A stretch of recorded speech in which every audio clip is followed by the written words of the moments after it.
આમોદથી રોહણ ગામની વચ્ચે અકસ્માતમાં આમોદ તાલુકાના આજમનગર ગામના બે આશાસ્પદ યુવાનોના ઘટના સ્થળે જ મોત નીપજ્યા છે. બનાવ અંગે પ્રાપ્ત માહિતી અનુસાર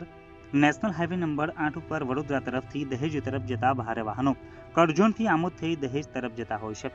કરજણ આમોદ વચ્ચે રોડની સાઈડ ઉપર આવેલ વૃક્ષોના દાર રોડ ઉપર આવી ગયેલ હોવાથી ભારે વાહનો રાત્રિ દરમિયાન રોડની વચ્ચે ફૂલ લાઇટો ચાલુ રાખી ચાલતા હોવાથી સામેથી આવતા ફોર વ્હીલ તથા ટુ વ્હીલ હંકારનાર મુશ્કેલીમાં મુકાતા હોવાથી કેટલીક વખત આંખોમાં વધુ પ્રકાશ આવી જતા અકસ્માતના બનાવો બનતા હોય છે.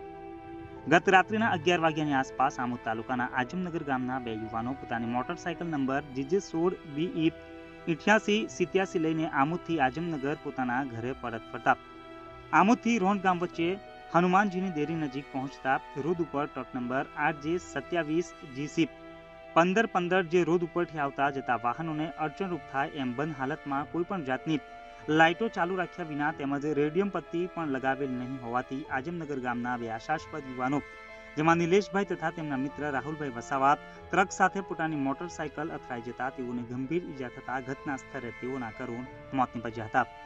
અકસ્માત થતાની વાત વાયુ વેગે ફેલાતા ઘટના સ્થળે ગ્રામજનોના લોકટોળા ઉમટી પડ્યા હતા. તેમજ આમોદ પોલીસ પણ તાત્કાલિક ઘટના સ્થળે પહોંચી બંને મૃતકોને પીએમ માટે આમોદ રેફરલ હોસ્પિટલ ખાતે રવાના કરી અકસ્માત મોતનો ગુનો નોંધી વધુ તપાસ હાથ ધરી છે.